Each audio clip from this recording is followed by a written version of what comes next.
ज्योतिका शर्मा और स्वागत है आप सबका पंक्यार्ड के इस शो में जिसका नाम है किचन ब्यूटी, जहां पर मैं आपको दूंगी मेरे ब्यूटी और हेल्थ टिप्स एक नए अंदाज में।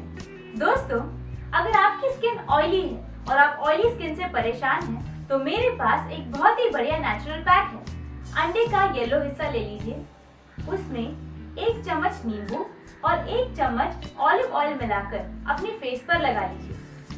ध्यान रखिए, इसे अपने आंखों के एरिया से दूर रखिए। इसे आधे घंटे तक रख लीजिए। जब सूख जाए तब धो लीजिए। इस पैक से आपके फेस का एक्सेस ऑयल कंट्रोल में रहेगा और आप हमेशा फ्रेश लगेंगे। तो दोस्तों, उम्मीद करती हूँ आपको मेरा वीडियो पसंद आया होगा, और अगर मेरा वीडियो पसंद आया है तो इसे अपने दोस्तों में शेयर करना मत भूलिए। और हाँ, मेरा चैनल सब्सक्राइब करना तो बिल्कुल मत भूलिए।